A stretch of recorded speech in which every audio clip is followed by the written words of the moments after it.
Welcome back to another live stream. How is everyone doing? Let me just adjust this microphone. As usual, before we go too far, just want to make sure that the stream is working fine, that the video feed is okay. You guys can hear the microphone. There's no problems like distortion or echo, or am I even speaking at all? And while I'm waiting for some feedback, let me drink some coffee. Coffee first, always. Oh, that's good. Hits the spot. Thanks, Vabagamuka, for the update. Audio and video okay. Thanks, Yumi. Thanks, Andrew. All right, as usual, I'll say hi to some people and I'll get to members first. If you are a member, your name is highlighted in green and you have a star badge next to your name. But don't worry, I'll respond to every single chat. If you're not a member, just wait for a little bit. I'll get to you. All right. Okay. Andrew says, good day, Robin. Time for some coffee and let's do this. Yes, let's do this. I'm going to drink a little bit more. Okay. Andrew, thanks for the update, Andrew. Appreciate that. Gregory, how are you, Gregory? Nice to see you here. Gregory says, A-okay. Mika says, good morning from Ohio, loud and clear. Thank you so much, Mika. Good morning to you too. And thanks for the update. Appreciate that. Anthony's going straight into business without saying good morning, good afternoon, good evening, or hello, hi, how are you? Anthony, very, very straight to the point. Hey, Anthony says, I think small medium format camera system would complement Micro Four Thirds system. What makes you think they're able to make small medium format camera? The only reason Micro Four Thirds are being made small, they're able to make the Micro Four Thirds system or a mirrorless system smaller is because they basically use a smaller sensor size, right? We all know it's no secret that Micro Four Thirds image sensor is a quarter of the size or the total area of a full frame sensor. That's why you can miniaturize or make the Micro Four Thirds cameras and lenses really, really small. Assuming that OM system or Olympus, they are going to medium format. They are using the exact same size image sensor, medium format size. How the hell are going to make them small? I don't see how that's possible. Or am I missing something? Don says, yes. What is yes? Vapagamoka says, good evening, Robin. Good evening to you too. Vapagamoka, appreciate that. Thanks for the update. Really, really appreciate that. Max says, hello everyone. Hey Max, how are you?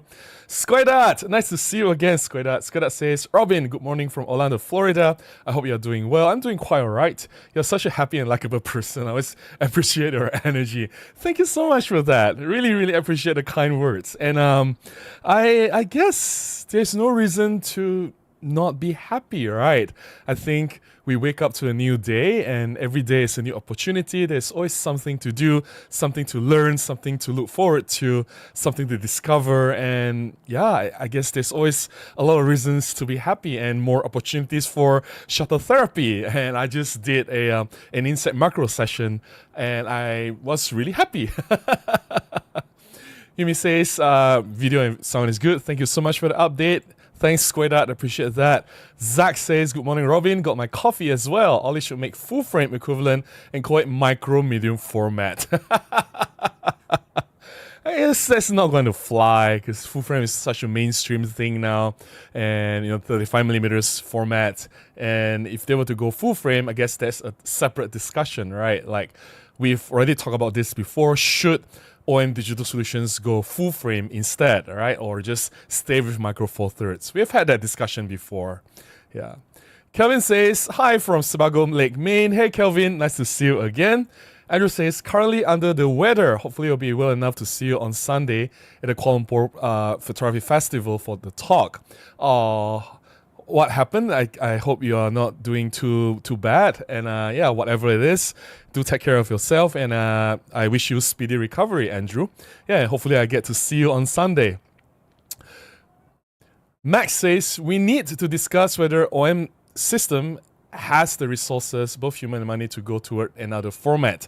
I'm not so sure. Yeah, at the moment, no. I think, well, the topic is more of like, it's a hypothetical situation. Like, should they do it? Of course, from the profit point of view or from business point of view, it's not really a good decision. But let's say that money is not a problem. And when Olympus was doing quite well, let's say 10 years ago, when the OMD cameras were dominating the market, right? The EM1, EM5 era, and EM5 Mark II, EM1 Mark II, they had resources for R&D. Should they have gone into medium format and explored the opportunities of medium format system? That will be an interesting discussion, right? So anyway, we'll talk about the topic a little bit later. Fernando says, hi from Barcelona. Hey, Fernando, how are you? I've caught up with the chat.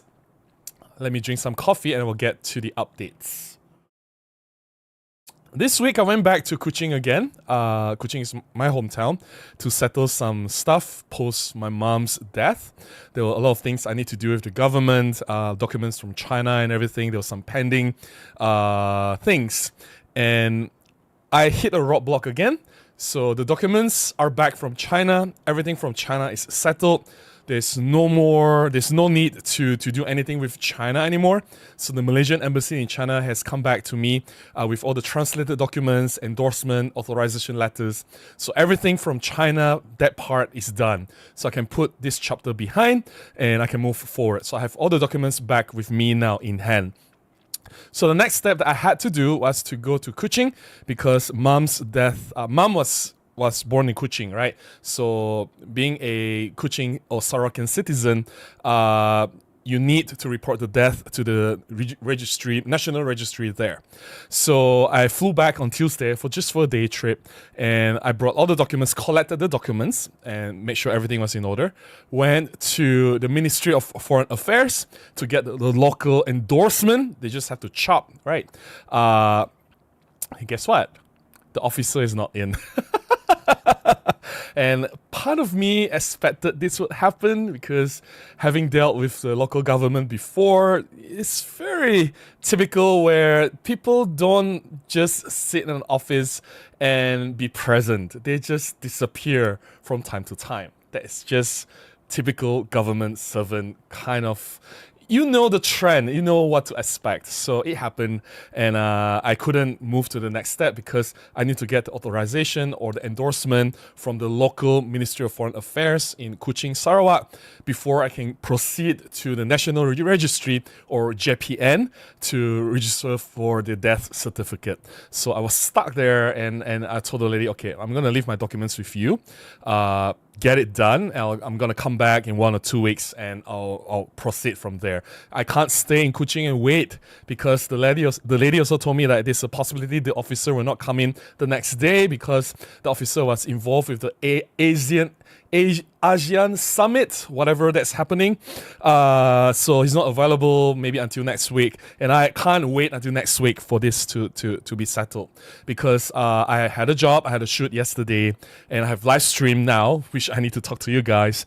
And I'm speaking at Kuala Lumpur Photography Festival this coming weekend. So I have a few engagements, a few jobs I have to do. I mean, I can't just give up everything and wait for that minister or that ministry to do what they need to do, right? And it's not my fault that they are so slow in doing whatever their job is they're supposed to do. I just have to come back and do other things. Well, hopefully they can finish it by next week or the week after. Then I'll fly back, and I foresee a few more trips, at least 2 to 3 more trips.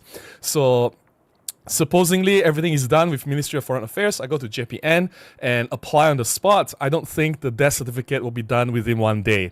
I think it will take maybe a week or 2 or even longer for them to finish or complete the death certificate. And without the death certificate from my mom, I can't do anything else. I can't go to the bank. I can't go to the lawyers. I can't do anything.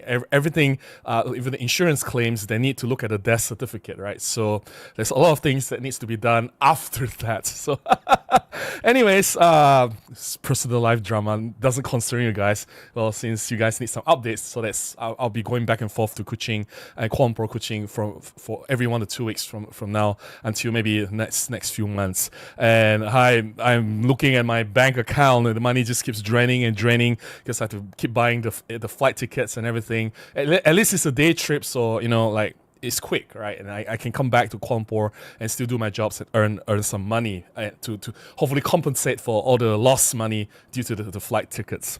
So that's that. Let's see what else we have. So this week, I released a new video, which was on Monday. It was about the Olympus DSLR E1, the first 4/3 DSLR from Olympus with interchangeable lens capability. And I just talk about how Olympus used to call it a full-frame camera. It was in all the documents, in the official specifications on the website. And also, like, I brought the camera out for some shutter therapy sessions, shared some fresh photographs, and I thought it was quite a fun camera to use. It was a very fun video to make, and I really enjoyed making that video.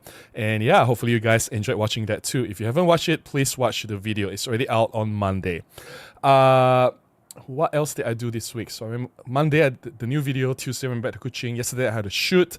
I did go to an exhibition launch last Saturday, and I was asked to help take some photographs, which I'll be sharing later in this session. So the photo sharing this time will be quite heavy because I'm sharing the actual photographs I've taken at that particular event, and those photographs were already submitted to the relevant parties and they're being used. So that will be quite interesting. So stay tuned for that. Today it's a live stream. Tomorrow onward will be Kuala Lumpur Photography Festival. All right, so they have released the full program in one page.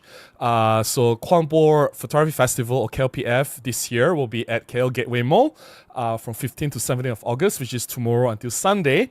And there will be 3 separate locations with talks, seminars, and discussions or forums. All the things will happen all at once, which will be really interesting. There's the main stage, there's the seminar room, and there's another place. I don't even know what it is. So if you are in Kuala Lumpur, if you have some time to spare in the weekend, do check out the Kuala Lumpur Photography Festival. I think it's the place where all the photographers will meet.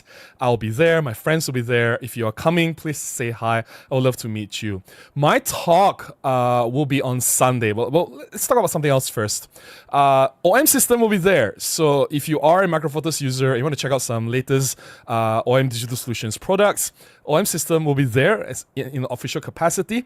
Technically, they're under YL camera, so YL camera will be there as well. And if you want to try the latest OM5 Mark II or the OM3 or some of the newer lenses like the 25 1.8 Mark II, I know it's not that new anymore. It's been out for half a year, but yeah, if you want to try any of the lenses or the cameras from OM system, do come to Kuala Lumpur Photography Festival. They have a booth set up. You can try all these equipments there. All right, I think it's pretty cool. I did not expect OM system to come in as one of the exhibitors in this Kuala Lumpur Photography Festival. It's really cool to see them there. And I will be speaking on Sunday, the 17th of August at 5 o'clock at Seminar Room 2. So that's Sunday, 5 o'clock in the evening at Seminar Room Level 2. My topic is a little bit different. I know it's Kuala Lumpur Photography Festival, where everyone's sharing the photographs, talking about photography, like, trying to it's a photography festival, right? So the main topic is photography, but I thought I want to do something different because everyone is sharing photographs. So I will be talking about something completely different. It's about my journey as a YouTuber, my journey as a photographer YouTuber. I use YouTube as a platform to share my passion about photography, about why I started doing YouTube, how it has helped me, my challenges over the years, and how it has benefited me as well. What do I gain from having a YouTube channel? And of course, a lot of tips and tricks to help any photographers who want to start doing a YouTube channel, for example. And I fully encourage anyone to start their YouTube channel if they want to. So yeah, it will be a short talk. I am allocated about half an hour only, so it's maybe about 20 minutes, 25 minutes talk with about 5 to 10 minutes Q&A. So in that 20 to 25 minutes, there's only so much I can talk about. I think it's going to be a very compact, compressed version of my delivery. There's only so much I can share in that 20-25 minutes space, but it'll be fun. I think there's a lot I want to talk about when it comes to YouTube, my journey as a YouTuber. I think it has been fun. I've been doing this for 6 years, and I have all you guys here to thank for. You guys are still with me, so I'm very, very thankful for you guys. So that's me on Sunday. All right. Me, Mati Solanto and Peter Forsgaard are conducting a photography workshop, yes, in person, real live workshop here in Kuala Lumpur, Malaysia, which is my turf, in 2026. It'll be next year in March. If you want to join this workshop, you can check out the information on the website in the pinned comment on the chat. If you go to the chat section of this live stream, there's a pinned comment. There's a link there. Click on the link. You can find out more information. You can sign up from the link there. I think this workshop is going to be so awesome. If you come here, then I'll bring you to all my favorite street hunting locations in Kuala Lumpur: Chowkit, Pudu, Bukit Bintang, Brickfields, Petaling Street, all the amazing places that I get my photographs taken, right? And also, like, you get to hang out with all of us, Peter, Matti, and myself. You get to ask us questions. You get to see us shoot. You get to shoot with us, and yeah, you get to hang out with us. I think it's going to be pretty fun. You can ask us questions, and you can learn anything you want from us. And I'll be very willing to share as much as I can. The goal is for everyone to have a great time, to have fun, and to really enjoy photography here in Kuala Lumpur, Malaysia. So if you haven't checked out the workshop, if this is the first time you find out about this workshop, please click on the link at the pinned comment. And we still have some slots left. I think the deadline to sign up is like in January next year, so there's still plenty of time to sign up. Still very early, but yeah, do sign up, and I hope to see some of you guys here in Kuala Lumpur. Okay, I think that's it for my updates this week. I think. Then we can get into the topic. But before that, let me just drink some coffee, get to the chat, and then, we'll talk about should OM system and Olympus should have gone medium format. Okay. Andrew says, I'm not really sure OM should go medium format. Lumix going full frame kind of alienated their existing Micro Four Thirds users. I think true, because in terms of Panasonic going to full frame is mainstream. So when they do that, it sort of created a rift, and it sends a message that, hey, we have different priorities now, and we are fighting with the big boys. We are putting more resources and effort into the L Alliance mount. We want to fight Canon, we want to fight Nikon, Sony head on with our mirrorless full frame. Whereas if you go medium format, if you look at what Fuji is doing, it's different. So Fuji has the APS-C line, the X Pro, XT, XM, or XE series, right? The APS-C X-Trans sensor system. And then they have the GFX series, which is the medium format series. And I don't think they cannibalize each other, or they necessarily will threaten each other. I think the medium format exists in its own category because medium format is a little bit more niche compared to full frame. Full frame is mainstream. Anyone can just go and buy a full frame camera, right? And let's be honest, the price of a full frame camera is exactly the same as the price of a new OM3 now, or OM1 Mark II. You can get like a Nikon Z5 II or Z6 III with the price of an OM1 Mark II. So, and even the Panasonic G9 Mark II or the GH7 is not really that cheap. It's more expensive than some full frame cameras from, let's say, Canon R6 Mark II or Sony A7 Mark IV. All these cameras are actually cheaper than the latest flagship mirrorless. That's why when you look at full frame, it competes head-on directly with Micro Four Thirds in terms of price. But when you go to medium format, it's different. That's why the pricing will double, triple, and it's not something that anyone can just buy without thinking like at least 10 times. Because you need to be really sure to get into medium format. It's a different system altogether. The use case is more limited. You have to know what you're doing to really want to buy a medium format camera. It is not for everyone. Like, for example, I want to just buy a camera for casual shooting, right? So I'll just buy, let's say, OM1 Mark II. I can just use it to shoot a cake or a cat in the alley, or there's a performance, my friend is singing at a bar, I just take photos, right? When you have a medium format camera, things are going to be a lot more complicated. You can't just bring it out on the dark alley and shoot the black cat, because medium format cameras will struggle with low light compared to full frame, right? Because full frame performs excellent in low light. You can shoot at ISO 12800, no problem, no noise. But medium format suffers as you increase the high ISO. So yes, the medium format has more resolution, it's more dynamic range, but it's not like it's better than full frame in every single way. So I think if OM system Olympus go to medium format, it's a bit more specialized, so people has to consider a bit more. So I don't think that it will necessarily threaten the Micro Four Thirds crowd. And the Micro Four Thirds can continue to exist, being small, being portable, being the wildlife choice, right? I don't think people can use medium format for wildlife. It's just ridiculous. So yeah, there you go. Maybe medium format can be targeted towards different kind of photographers. At least that's my thought. Hey, I could be wrong. Hey, Andrew says, "Let me buy a coffee at KLPF." Oh, you're too kind. I'm not even sure if I should be drinking coffee on that day because, let's say they come on Sunday, right? My talk will be on at 5 o'clock. Well, you feel free to buy me any drink. Maybe not coffee, because I know I'm gonna drink coffee in the morning.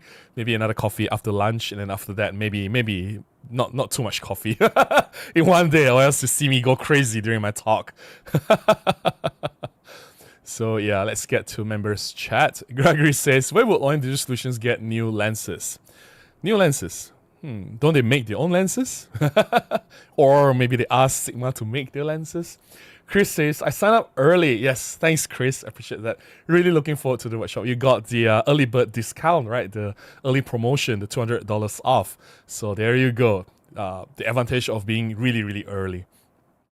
Clement says, "Hi Robin, I think OM should not go another sensor format, just improve what there is. Maybe join forces with some partner for technology, autofocus lenses." I think in terms of practicality and what they can do now when it comes to business strategy and decisions, it's also not a very good decision for them to do anything drastic like going into medium format, because that will involve a lot of cost, R&D, start of new manufacturing, everything, a new lens system, right? That will be really not wise, considering that they may not even be making any profit yet. The past several years, you can just look at the financial report, they were not doing well. They're still in the reds. Although year by year they're improving, but they're still in the reds, right? So having said that, I think it's also important for them to look for alternatives. If Micro Four Thirds is a profitable system, if Micro Four Thirds can work, it would have worked by now. Micro Four Thirds is not new. I know there were a lot of mistakes along the way. We have talked about this in a different live stream. We have talked about things that OM Digital Solutions and Panasonic should be doing, or some things that they should change, or how they can strategize moving forward to get more people to buy Micro Four Thirds products, to give us better products, and to listen to customers and hopefully gain larger market share. Hopefully gain at least 10% or more in the market, right? Micro Four Thirds. But the fact that Micro Four Thirds has existed since 2008. Now it's the year 2025. And it has been what? It's been so long, like so many years already. If it can work, if it's supposed to work, it would have worked by now. The fact that Micro Four Thirds has decreasing market share year by year, and to the point where now it's less than 5%, it shows that it is not working.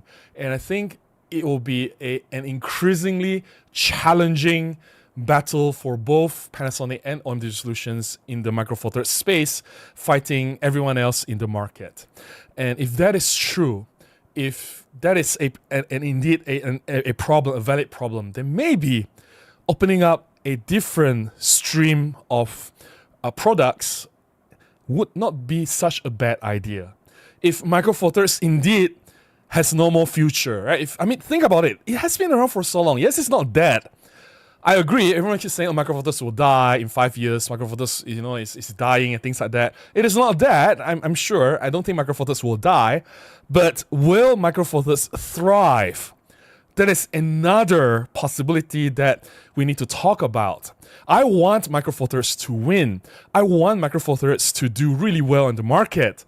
But it has been so long. We have to be realistic, right? If it works, it would have worked by now. If it's not working, if you keep doing the same things, then it's not really a wise business decision either, right? So maybe it's time for OM Digital Solutions to do something different. Maybe not medium format, but it is one of the possibilities. So yeah. I don't know. What do I know? I'm just a photographer. Teo Ice Limao. Yes, Andrew, Teo Ice Limao sounds fine. Thank you. Gregory says for new formats. What new formats? Lenses for medium format and full frame. They can make their own lenses. They have the technology. Just whether they have the money or not, I don't know. Gregory says, if they had the money, I think an improved micro four thirds sensor would be the right step. Micro four thirds has always been the platform to try new things. Is there a new sensor technology we could try? Now, when you talk about if they can make lenses for full frame and medium format, yes, Olympus or OM Digital Solutions, they have the technology to make lenses. I'm very sure of that. But if you ask if they have the technology to make sensor, no, Gregory. I don't think they can. Because if they can make their own sensor, then why are they using Sony's image sensor all this time? The fact that they're using Panasonic and Sony's sensor in their cameras, it shows that they don't have the technology, they don't have the know-how, they don't know how to make image sensors. No matter how much money they have, unless they start an entirely new R&D division just to do sensor tech, I don't think that's wise either, right? Might as well just use whatever that's available out there, or commission Sony or Panasonic to create or design new sensors. They just don't have the technology. Make lenses, yes. Sensor, no. Yeah, and it's no secret, right? Like, we all know that the sensors in micro four thirds camera, they're not from OM System, Olympus, or Panasonic. Nan says, medium format digital is just too much money. Full frame isn't much better. I'm grateful for my micro four thirds. Olympus gear is brilliant. I've used Olympus gear since the Pan FT days. But that's the thing, right? If you really compare the latest prices of all the cameras, the flagship, or like, not even flagship, right? Like, for example, OM3 is not even a flagship camera. The OM3 price is more expensive than, say, Nikon Z6 Mark III here in Malaysia, or Canon R6 Mark II. And it's strange because there are some things that these other cameras can do better than the OM3. Yes, I know OM3 has the computational features, live ND, 120 frames per second burst, 5/6 mesh stabilization, but the other cameras, they have their own tricks as well. They can do some things better. For example, autofocus. The AI subject detection, human detection autofocus is way better than what the OM3 can do. So, you know, that reason alone, and the price of the full frame cameras are cheaper than OM3, is enough for a lot of people not to go micro four thirds. If, let's say, you have the cash now and you want to choose whether micro four thirds or full frame, the full frame cam is very, very, very tempting. It's very hard to ignore. Yeah. Farger says, OM System just make advanced camera with their identity micro four thirds camera with AI technology to improve autofocus and some problem in low light condition. I think in the future, technology step up with AI, but there's only so much AI can do, right? AI is not the solution to everything. AI is technically software, and software has limitations. When it comes to photography or a camera, it is all about capturing light. You cannot invent light that is not there. You cannot add light which is not present, right? So the only way to improve photography or the quality of the image that is captured or the data is to optimize the light that is captured, whether you use a more sensitive sensor or a larger sensor to capture more light equals more data, or use a lens that can capture more light. It's all about light, more and more light. I don't think software can magically make light happen. Yes, you can say, oh, I know software can do like noise reduction, things like that, but software cannot add details if there are no details. I know some people say, but the AI sharpening can add the fine details, but then again, do you really want to go there? I mean, for me as a photographer, I really appreciate what's real rather than a fake generated image that is not real. There's only so much that I will allow the AI to do. I think I still want to capture things as faithfully as possible with my camera. I mean, I have no issue with the camera's AI to handle autofocus. That's fine because it doesn't alter the image itself, right? But if the AI is going to be like selectively remove things from my image, then, or add things that's not there, then I'll be very, very, very troubled. So yeah. Okay. And Trio says, howdy all. Hey, Trio, how are you? Very nice to see you again. Zach says, if I had $1 for every pixel in the E1, I'd have no issue getting the new Sony. I'm closer to having $1 for every sensor in the E1 instead. Those E1 pictures were great. Thank you so much, Zach. I appreciate that.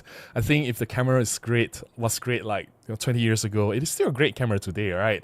That's the thing that a lot of people miss. They say, oh, there are new cameras now. My old cameras are no longer a good camera. I have to buy a new camera to make myself happy, right? So that's the sad thing. Robin says, medium format will be a paradigm shift for the Micro Four Thirds system. Why would it be a paradigm shift for Micro Four Thirds system? I think medium format is a medium format, right? Micro Four Thirds is Micro Four Thirds. Micro Four Thirds cannot be medium format because Micro Four Thirds, the definition of Micro Four Thirds is the size of the sensor and the mount and the lens, right? It defines all these things: sensor, the mount, and the lens. So if you go medium format, the size of the sensor has to change, the mount has to change, the lenses have to change. You can't use Micro Four Thirds into medium format. Okay. Value proposition, losing main advantage when you size room for image stabilization. Yeah, I mean, it wouldn't be a shift at all. It's just another different exploration for OM Digital Solutions or Olympus if they have gone Micro Four Thirds route. Yeah. Robin says, it will mean sacrificing Micro Four Thirds advantages and value proposition for slightly bigger sensor and low light performance. I don't think medium format will have better low light performance than Micro Four Thirds. I think it'll be just the same or even worse. Have you seen medium format files at ISO 1600 or 3200? I don't think the medium format cameras can do very clean, high ISO image. If you want low light performance, full frame is still the best answer today, not medium format. But medium format will give you mind-blowing per pixel sharpness. If you want resolution, clarity, fine details, and contrast, nothing beats medium format. It gives you that very realistic rendering, but it's always at very, very low ISO, like ISO 100, 200. You don't even go ISO 400, 800. You lose all these details already. And medium format gives you higher pixel count and way better dynamic range than full frame. But other than that, if you are looking for low light performance, I think medium format is the wrong way to go. Photo says, every format is just a crop from reality. Aww. A crop? Not really. I think it's just a representation of reality. I don't think it's a crop. You capture with what the lens, as much as the lens can cover, right? You don't crop, you capture. That's how I want to see things. Niels in 60 seconds says, I've been an advocate for Olympus and then I'm going medium format, and just like Nikon being able to switch between medium format to full frame to spec to Micro Four Thirds. Okay, Nikon is being able to switch between full frame and medium format. I don't remember Nikon having medium format. Anyway, Robin says, if low light performance or resolution is what microphone needs to improve, I'm wondering if computational photography route will be the pathway to take to achieve this. No, I don't think AI can add things that's not there. Computational photography can only go so far, but there are still so many limitations. Think about it. Olympus started computational photography in 2016, 2017 with the, or was it 2018? With the EM1X, right? There's the live ND, there's the live composite, handheld higher shot, all this are computational stuff. Now, it's been what, 8 years now? 7, 8 years, and still we're not going anywhere. Like the handheld higher shot is still pretty much unusable in a lot of situations with movements. The live ND is still stuck at ND what, 32, 64. I'm expecting ND 4000 by now, or at least ND 1000. And you can't even use the live ND for video. There's so many limitations, right? The computational photography is a good solution for a very limited use case. But if you really want this computational photography to work, I think we are not there yet. I'm not saying that maybe in the future it wouldn't work. Maybe it will require a lot more processing power. Our current processors in the camera cannot handle so much computational power. I don't know. Or maybe the AI or the programming is not smart enough. Maybe we need like another 5 years or 10 years for all these things to happen. Maybe that's true. But currently, the way I see it, in the last 7, 8 years, computational photography has been very, very disappointing. If you say that it's the future, I mean, like they say it was the future 8 years ago. Now it's 8 years. 8 years has passed, and it's still not anywhere where it's supposed to be. Right? It's still pretty much behind. Like I would rather use an actual ND filter than live ND. for a lot of things that I do, for recording my video, because I need ND filter for my video. I can't use live ND for my video, right? When I shoot my waterfall, I need ND 1000 or more, and it's just stuck at ND 32 for my OM one. Like, that's not enough, for example. And you know, like in a higher shot, it's just hit and miss. That's all hit and miss. And you know, if I really need full resolution, I'd rather just buy a Sony A7 Mark 5. A7 V and get that 60 something megapixels, and you know, like that's actual real resolution rather than a composite of 50 megapixels that may or may not work, and there's a high chance of failure. Like, these computational photography features are not fail proof, they're not guaranteed results, and there's just so many consequences or so many limitations that come with all these features. And I just thought, like, by now they would have worked out all the kinks, but no, there's just so many problems, right? Yeah. Robin says, I meant a lens size. All right. Louis says, I think maybe they should have gone medium format. It may alienate Micro Four Thirds users like myself, but clearly there's not enough of us. OM is struggling, so maybe they would have been more profitable. I don't think medium format will alienate Micro Four Thirds, because it's like such a different format, right? If they go full frame, yes, that will threaten the Micro Four Thirds user. It's like, what the hell are you doing? I think medium format is like, you need to be very sure of what you're doing if you want to go medium format. You don't just walk into the store and say, hey, I want a medium format camera one day, right? Without thinking like at least 20 times. Yeah. Zach says, Pentax made a couple amazing medium format cameras and they didn't get any traction. Well, Pentax made a lot of cameras that never get any traction anyway. It's not just medium format, right? The Pentax Q was a failure. The Pentax KO1, the first mirrorless camera that they released, was a failure.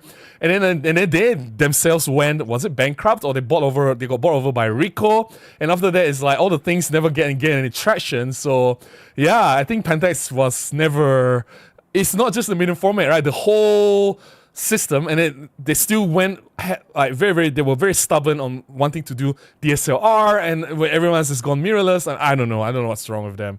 I think Pentax is like a completely different story altogether. It's not just the medium format, right? Nan says, cost alone will hold medium format sales down. Yeah, that's true. That is very true. And medium format is never the hottest selling camera or the system in the market anyway, just because it's really expensive, right? Robin says, Micro Four Thirds is blue ocean. They just really need to up their game and focus on Micro Four Thirds advantages. But then again, it's like, it's been how many years now?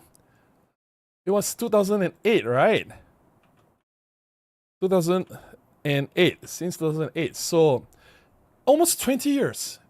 They have 20 years. In 20 years, if they cannot up their game and focus on Micro Four Thirds advantages, then how many more years do they need? Another 20 years? If you're given 20 years to push a product, and the product is not successful, and other people have taken over your product in the race, right? Like now, obviously, Sony, Nikon, and Canon, they are way above Micro Four Thirds, and even Fuji is doing better than Micro Four Thirds now. Like, what hope is there? It's been 20 years, almost 20 years. Like, it's been 17, 18 years now. And are you telling me that you're going to give them another 20 years and see where they go?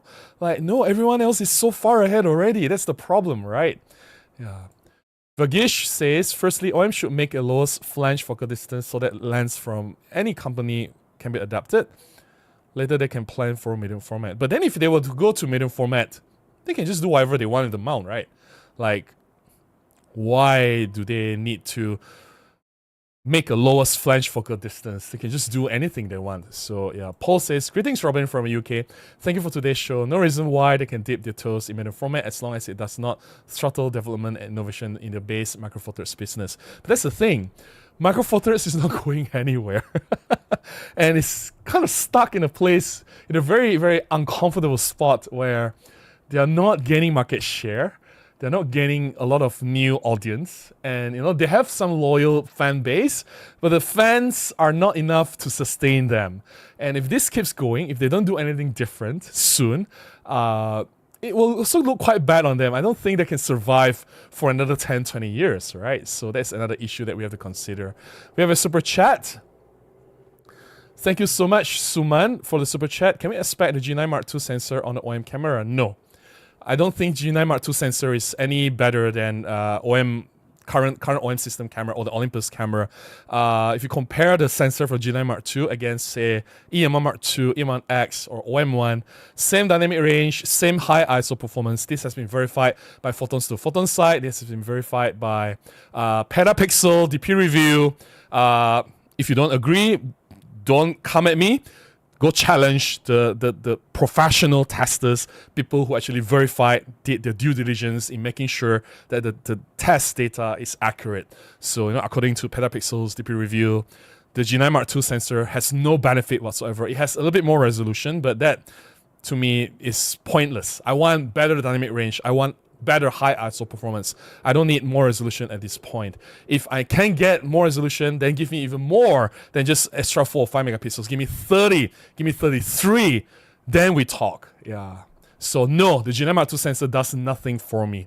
Steve says, I'll be up for a medium format Pan-F with fixed lens. Then the Pan-F will be like triple in size, and the lens will be like triple in size as well. Are you sure you still want that?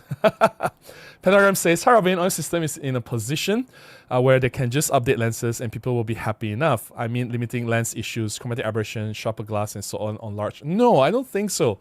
I think a lot of people move away from OM digital solutions because there's no innovation when it comes to camera tech, not so much on lenses. I think lenses, macro four thirds are doing fine. We have really good lenses if we compare with other formats. Our lenses are actually quite amazing. It's not the lens that's the problem, it's the camera bodies. The image sensor is stuck in terms of performance, like resolution, high ISO, and dynamic range for the last 10 years. Nothing has improved. And not only that, they are not getting any better when it comes to like autofocus, right? If you compare autofocus from OM system versus what Sony, Canon, and Nikon can do, they are so behind, lagging way behind. And I'm talking about really, really, really behind. I'd rather just move the focusing point around and capture. Even so, there's a high chance of missing as well. Whereas Sony, Canon, and Nikon, and I have a Nikon Z5, which is an entry-level camera that I bought for like 2,500 ringgit. That's like $800 US. Was it $800 US? Was it 700? Wait. 2005, that's $600 US. So I bought the camera for $600 US. It's an entry-level camera, and the autofocus is better than OM1, which is like a $2,000 camera. Like, it is a 5 years old camera, or at least it was launched like 4 years before OM1 was released, and yet the autofocus, the human face and eye detect, is way more reliable than the OM1. And it hurts me to say that because I'm a Micro Four Thirds fan. I'm an Olympus fan, and I want OM system to have like the best technology, but they don't. That's the fact, right? And they're just behind so many people in terms of camera tech. That's the reason why, like, my friends who are doing weddings, they shoot Sony, because Sony's human face and eye detect is so freaking reliable, and they need that reliability to nail their moments. Whereas when I shoot with my OM1 during weddings, I have to second guess every time I get a shot. Did it get it? Did it not? Did it near miss? Did it like miss a little bit? When I use the Sony, you don't miss. I'm just telling the truth, right? I'm not a Sony fanboy. Obviously, I don't have a Sony working camera. I've just tried. I know the difference. And the fact is, OM system and Panasonic really need to get the shit together and really improve the autofocus. And I think everyone will be happy if they do that. Pentagram says, of course, I wish they could add new lenses or try full frame area. Who knows what would be. Well, going full frame is not a good solution because it's already been dominated by Canon, Nikon, and Sony, right? Like Canon and Sony dominated the market. You go in, there's no way you can win. Look at what happens to Panasonic. I am sure Panasonic is losing money because of the full frame L alliance. They are not making any profit because of that. And to go in and to dilute the market even further, like, do you really think that OM system can really fight Canon, Nikon, and Sony at this point in time? Maybe 5 years ago or 10 years ago, maybe if they enter the market, then at the start of the mirrorless, they can fight. But now, everyone's maturing, right? Canon, Nikon, Sony, they have matured. Like, you come in now, you are the new player. And you are the one that's behind. You're no longer ahead, right? So, no, going full frame is a very, very, very, very bad idea. But going medium format, because there are not that many players out there. There's only Fuji, Hasselblad, Pentax, I don't know, Phase One, and a few others, right? So there are not that many players, and it's a very niche market. And I think there is a chance. There is a chance. I'm not saying it's a wise decision. Obviously, it's not. With the limited resources that they have, they want to throw into the medium format that may or may not work. I think it's very risky, but But it is still better than going to full frame, which is a sure failure, right? It's gonna be a sure fail thing. Yeah. Okay. Next, we have Richard. Richard says, are the current lenses truly optimized for micro four thirds sensor or just converted from... Richard, where have you been? 4/3, or when Olympus went 4/3 and micro 4/3. It is the only system at that time that's designed for everything to be fully optimized. The sensor, the mount, and the lens working 100% together. There's no crop, no nothing. Whereas Nikon, Canon, at that time when they transitioned from film to digital, they just changed the film back into a digital back and readapt the old lenses, the EF lenses and the Nikon D lenses, whatever lenses they have, and use the film lenses on the new digital sensor. That's why they have a lot of problems, because they were never optimized in the first place. Whereas Olympus said, no, we're not going to do this. Right from the start, more than 20 years ago, they said when we went digital, we want everything to be fully optimized. And that's the core principle, what makes micro four thirds so great in the first place. It is 100% digital, and the lenses that's designed for micro four thirds is 100% optimized compared to any other systems out there. Yeah. And if this fact is not known, it shows that whatever Olympus is doing, whatever OM system is doing with 4/3 and micro 4/3, they have failed completely, because this is the first number one fact that all the lenses and sensors are fully optimized. Yeah, we have a super chat.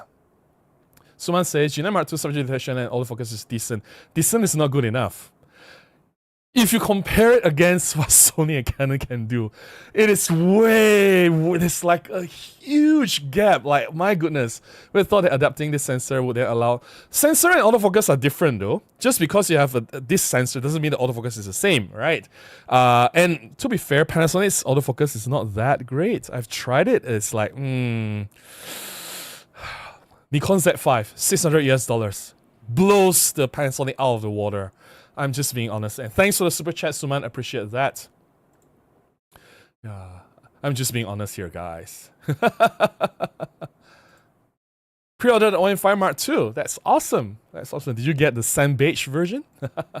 Nan says, a full-frame Pan-F would not offend me. Olympus is a brilliant brand. It always has been. But a full-frame Pan-F will make the camera maybe 50% larger. Maybe not twice, but 40 to 50% larger. Will that offend you? Because you can't just expect to change the sensor and maintain everything the same, right? It doesn't work that way. Someone says, the only way I could see medium format working for another market entrant is if they entered in alliance with another company, like what exists for L mount. Even if there's an alliance, it doesn't mean that things will get better, right? Just because Sigma and Leica comes into the picture doesn't make the mount sell anymore. And you can still look at the sales data. Canon, Nikon, and Sony still dominated the market. The L alliance is nowhere to be seen, right? Just because you partner with someone doesn't automatically make you any better, right? Robin says, micro four thirds should fight with phone cameras. Focus on this segment to get them to upgrade. Go computational to address the weaknesses. But micro four thirds is all about computational features, right? Pro capture mode, handheld high-res shot, live composite, live ND, focus stacking, like, it's all about computational features. Like, and that's what OM system has been trying to push, right? They say, oh, our AI computational features is ahead of everyone. And at one point, they were the only one who has the bird AI subject detection, right? For wildlife photographers. Until now, everyone has it. Canon, Nikon, Sony, Fuji, everyone has the bird AI detection already, and animal detection, which OM system doesn't even have animal detection, only have the bird AI detection. So yeah, it's all about computational photography already. Like, what's missing here? Just like how less versatile features Apple WAC. Okay, I don't understand what that means. Fernando says, I'm an OM system user. I also enjoy my Mamiya RB67. I think that each format has its own photography subjects. I use one for the other for different purposes. Yes, that's why I mentioned that those people who buy medium format is more purposeful. It is done with very specific intention. You don't just buy it for like, oh, I want to bring this medium format camera to shoot my son's soccer game, for example. Then you'll see that, okay, maybe the autofocus is not the best in this situation. Or I just want to casually bring this, I just want to bring this out to shoot like my afternoon tea, for example. It doesn't work that way, right? So if you want to use a medium format camera, it has to be a lot more intentional. Yeah. And Cheryl says, didn't Panasonic used to make their own sensor? Yeah, I guess they just couldn't catch up in terms of technology. Chuck says, is anyone making professional APS-C? APS-C always seems like a gateway to full frame. APS-C? Why? APS-C size is only about 20% larger than Micro Four Thirds. 20%. So if you put an APS-C sensor versus Micro Four Thirds, if you can check this out on Photons to Photon site, or what was that popular site? DSO Mark. If you compare EMR Mark II versus even any APS-C cameras from today, from Canon, Sony, I'm not saying that Micro Four Thirds is better. I'm not saying that EMR Mark II is better, but the difference is less than half a stop when it comes to high ISO or dynamic range. It's like so minute, it's negligible. Like, yes, APS-C is better. Like, it has maybe half a stop or more better in terms of this and that, but it's just a little bit, and it's just, come on, like half a stop. Really, it's not the world of difference. Like, you go full frame, that's 2 full stops advantage when it comes to low light and high ISO performance, right? 2 stops. So you can say, okay, I shoot at ISO 12,800, I get the result similar to Micro Four Thirds at ISO 3200. That's 2 stops, right? But if it's just half a stop, what's the difference? I can't even afford the OM3. Same, I can't afford OM3 as well. Zach says, that should immediately collaborate with the narrowband channel and expand into astrophotography specific gear.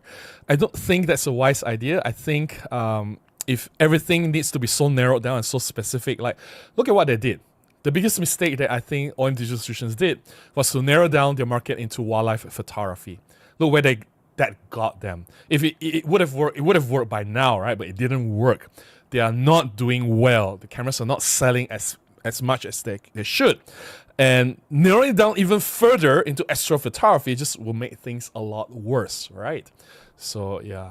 Jeff says, hey Robin, everyone. Greetings from Waterford, Ireland. Hey Jeff, how are you? Nice to see you here.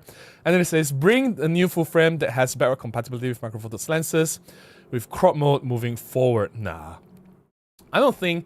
The only way to do that is to put an adapter. And why would you want to crop? It doesn't make sense. If I have a full frame sensor, I want to use the entire sensor. I don't want to crop it, right? It makes 0 sense. Yeah. And it's like you're throwing away meaningful area of the sensor. Might as well, if I have a Micro Four Thirds lens, I'll just use my Micro Four Thirds cameras. Why use a full frame sensor? It doesn't make any sense. Someone says, full frame is very a crowded market. Yes, it does not make sense to enter that mature market. If Olympus or OM wanted to enter the market, the time was when Nikon and Canon did. Well, maybe not. Maybe during the beginning of the mirrorless revolution, like let's say in the year 2012, 2013, instead of launching the OMD, EM5 or EM1, they could have done full frame mirrorless. Just boom. We are entering mirrorless ahead of everyone, and our mirrorless camera that has really fast autofocus, 5.6 IS, weather sealed, built-in electronic viewfinder. This is our mirrorless camera, and it's full frame. Boom! That would have killed all the DSLRs from Canon, Nikon, Sony instantly at that time, but they did not. They still chose the Micro Four Thirds format, and then they waited and waited and waited until all the full frame players were mirrorless, and now I think they are having a difficult time catching on or catching up, all right? So, yeah, I think that's an issue. Okay. DW says, medium format is not the way to go. The market is not that big. By the way, 4433 is just slightly bigger than, what is 4433? Than 35. Back in film day, medium format referred to film at least. Okay, it's just a marketing term. I agree, medium format is not the way to go because in terms of business strategy, right, if they have limited resources or they may not even have enough funds, throwing all the funds into a new format that may not work and it's very risky and it's very niche is definitely not a good idea. But we're talking about a hypothetical situation. Let's say money is not a problem, like, or maybe back 10 years ago when Olympus was still alive and kicking, right, and they were doing well in the market during the mirrorless dominance. Should they have gone medium format? I think that's the argument today. But today, if you want to ask OM Digital Solutions to go medium format, I think that's suicidal if you ask me. Rajendra Putra, hey Rippy, how are you? Hope to see you this weekend at KLPF. Rippy says, venturing into medium format, which is so niche and not highly profitable, is too risky. Yes, in terms of business, it's definitely a very bad decision. They should focus on a much more profitable medical imaging segment, which Olympus actually did. But then again, OM Digital Solutions is not a medical company anymore. Olympus is now 100% a medical company now that they've cut out the imaging business, right? So for OM Digital Solutions to enter the medical market, I think that's also suicidal because that's dominated by Fuji, by even Leica or Olympus, right? Olympus is still there. So I don't think that's a very good decision. Yeah. Rippy says Hasselblad had to sell out to DJI. Yes, DJI bought Hasselblad, who is now a majority shareholder. I don't think it's a majority shareholder, right? They own. I think DJI owned Hasselblad 100%. Am I wrong? Is this? Hasselblad middle format is not thriving. Yeah, but then again, Hasselblad has its own issues. Like, remember there was a time where they just rebatched a Sony mirrorless APS-C camera. Was it the NEX6 or NEX7 or something? They just put a funky design called the Lunar Hasselblad, and it's like 100% the same as Sony camera. They just rebatch it into Hasselblad. I mean, what's with that? They are not even capable of making their own cameras anymore. And that is not even a medium format problem, right? They did a lot of questionable things back then, Hasselblad, before DJI bought over. Tomato says, good evening, Robin. Hey, Tomato, how are you? It's been a while since I last caught you live. So sorry to hear about your mom's passing. I can see that she is an amazing person. Thank you so much for that. I appreciate the kind words. And yes, she is an amazing person. I miss her dearly.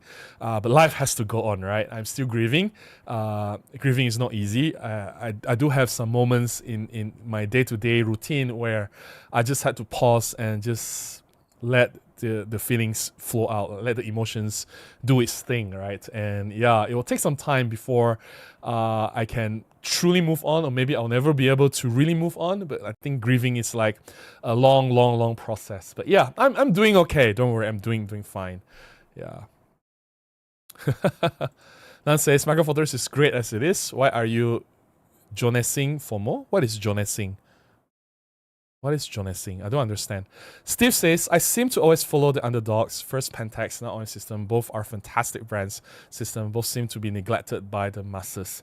I think there's a reason why they are being neglected. Like Pentax never listens to anyone. Everyone's going mirrorless and they were stubborn and stay with DSLR. And like, yeah, the world has moved on. And OM System, I think they did a lot of mistakes. The fact that OM System existed is already the biggest mistake of all, because Olympus should have stayed on, and if they have stayed on, I think they will not be in this mess now, because Olympus was dominant in the mirrorless market. Yes, they are losing out, but I think if Olympus didn't carve out the imaging business, things would be very different. But hey, what do we know? We're just talking about what ifs, right? Things already happened, it's already too late. Yeah. And Trail says, typically larger than full-frame sensors, window format sensors can capture more light due to the increased surface area. Just because they can capture more light doesn't mean that it's better in all situations, right? More light translates to more data, which requires more processing power, which also generates more heat. So these sensors will overheat a lot faster. And what happens when there's heat? High ISO noise. Anthony says, not sure if it's possible to have a slightly bigger full-frame sensor than that uses a Micro Four Thirds ratio sensor, giving it... Okay, this is very confusing. Slightly bigger full-frame sensor that uses a Micro Four Thirds ratio sensor. Or you want the sensor to be 4:3. Yeah, I'm sure that's possible. Why not? Yeah, Robin says, thanks for the sharing. I do think for a more serious photography perspective, I agree with points shared. My comment is basically on the business ocean strategy. What is an ocean strategy? Sorry, I'm an engineering graduate. I was an engineer. Target a low-end aspirational. Ocean strategy. No idea what that means. Clement says, maybe video can save the Micro Four Thirds world like the GH7, missing a cool version from OM or Action Cam Micro Four Thirds. Action Cam is a very dangerous move because it's already so saturated with DJI, Insta360 and GoPro, right? And even these three large players is already at each other's throats, so entering that market is not going to do any good for OM Digital Solutions. GH7 is, I'm not going to say much about GH7 because I don't have the camera, I have not used it before. But the fact that the camera is more expensive than full-frame cameras is questionable. And we do need something that is much low level, more affordable, something not too expensive. May not have all the features of the GH7, but still can target the vlogging crowd. I agree, video can save Micro Four Thirds, but like... both Panasonic and OM Digital Solutions, they're not doing anything when it comes to video in the lower level segment, right? OM Digital Solutions is way behind when it comes to video. Like, we don't even have to talk about that. They have a lot of catching up to do. Even Panasonic, like they have all the cool stuff in the GH7, all the best tech. Not gonna lie. But like, what's the point, right? Not everyone is gonna afford the GH7, and people who are already in, they already have the full frame system and they can buy full frame system with the same amount of money. Let's face it, GH7 is not cheap.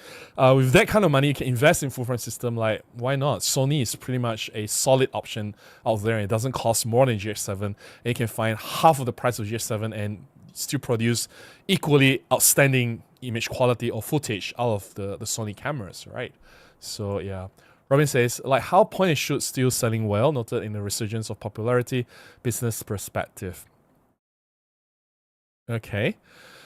Point and shoot is basically dead. That's my understanding. But compact cameras with specialized features, for example, smaller size cameras with large sensors like Fuji X100 series or Ricoh GR series. These are very small cameras with large sensors. These are very specialized products. They are doing really well. Like the Fuji X100 Mark VI got like 1 million pre-orders, right? If that claim is true. And Ricoh GR3 series, GR3 and GR3X is like being sold everywhere in the world. Yes, there's a high demand for small size cameras with large sensor, with specialized imaging capabilities. Even Leica Deluxe 8 or Leica Q343, those cameras, I think Leica Q is not that small. It's quite huge as well. But then again, it's smaller than other full frame counterparts. It's a relatively compact camera with a fixed lens, with a large sensor size. Those cameras sell really, really well. Compact point and shoot is 100% dead. Fernando says, I wonder if it is possible to build a cheap medium format camera. If it is not, then the fight would be lost. I don't think it is, right? It's just incremental cost when it comes to handling a larger size image sensor. And the reason why Micro Four Thirds is manageable because everything is made smaller, right? Louis says, the autofocus problems is why it still shocks me that OM and Panasonic haven't pushed street photography more. Instead, focus on nature and birds. And with birds, you still need a good autofocus. It's weird. A lot of things that they do not make any sense. I'm with you here, Louis. I'm totally lost. Mr. Joe Black says, OM system would do good to team up with Samsung to create a new camera with Samsung cell phone camera software capabilities. But Samsung does not want to have anything to do with camera. They exited the camera industry and they are done and they just left everything behind. And I think they made it pretty clear during the exit, right? So that's not going to happen. Andrew says, we definitely need a new OM pen. The thing is, like, in all the interviews recently, they were being asked multiple times, like, hey, do you have plans for the next pen camera? They say, we do not know what we want to do with pen. That is always the consistent answer. We don't know what we want to do, but we're not saying no, but we don't have a plan. And by now, if you don't have a plan, I think likely it's not going to happen, right? It's kind of sad. D-Level says, instead of going other format, OM should bring breakthrough to Micro Four Thirds. Not only sensor, Nikon S-Speed 7 processor is way more advanced. If OM has something similar, it can make Micro Four Thirds shine. Now, I'm not saying that they should ignore Micro Four Thirds or they should abandon Micro Four Thirds and go to medium format. I'm just saying that it can go in tangent or go simultaneously with Micro Four Thirds, exploring another option. Because if Micro Four Thirds is not going anywhere, even if they give it like the best image sensor possible and they upgraded the autofocus algorithm and they give them the best features, I still don't think that it's sufficient to push Micro Four Thirds to gain sufficient market share to make it profitable in long run.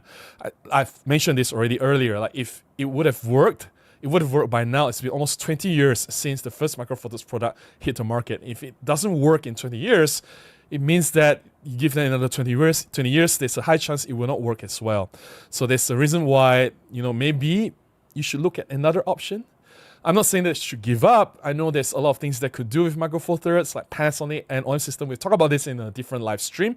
Things that Panasonic and OM Digital Solutions can do to improve the Micro Four Thirds system and hopefully improve the sales as well, increase the market share. Yeah. But there's that. What do I know? I'm just a lousy photographer from Kuala Lumpur, this small country that nobody knows where it is. Chuck says, I always thought APS-C was half full frame. Micro Four Thirds is half. No, that's not how it works. SG Hound says, great job, Robin. Olympus should market the main strength of superior telephoto reach and depth of field for macro. It makes these two genres so much easier when compared to larger sensors. But then again, like,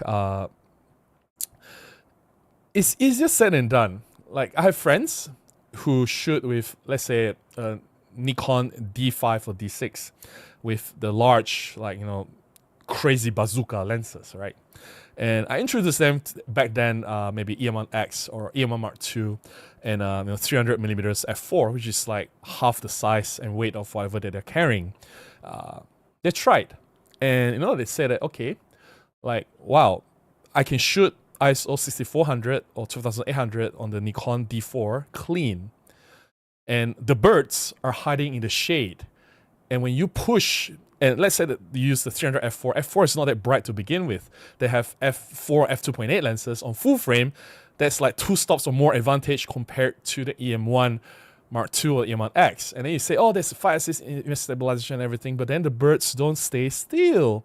The birds will move, right? I mean, if you are a wildlife photographer, you will know you need certain minimum shutter speeds to maintain, to get a sharp image. Let's say 1/200 or 320 for the bird that's not moving too fast, or maybe 1/500 if it's moving a little bit, right? And you still need to push your high ISO number, and you don't get that clean results compared to full frame. That's why they said, yeah, I know my full frame is heavy, my full frame is large, but I get the results. And then f4 on Micro Four Thirds. f4 is not even bright to begin with. And it's like once you push the ISO 6400 and beyond, it's game over, right? So yeah. Sunday says, hey Robin, hey Santix, how are you? Going to KLPF? Yes, I talked about it earlier. Photos Rumor says, hey Andrea, how are you? Haven't seen you in a while. Why should make more affordable pen cameras for the younger generation? Makes more sense than going middle format. That's the thing, right? Like, you reported the rumors. You know that all the interviews, not rumors, these are news. All the interviews with Petapixel, with Digital Camera Magazine or whatever, people always ask the same question, right? Like, hey, how about pen cameras? And the answer is always the same. We don't have a plan, we don't know what we are doing, and it's very frustrating. And very nice to see you here, Andrea. Hope you're doing well.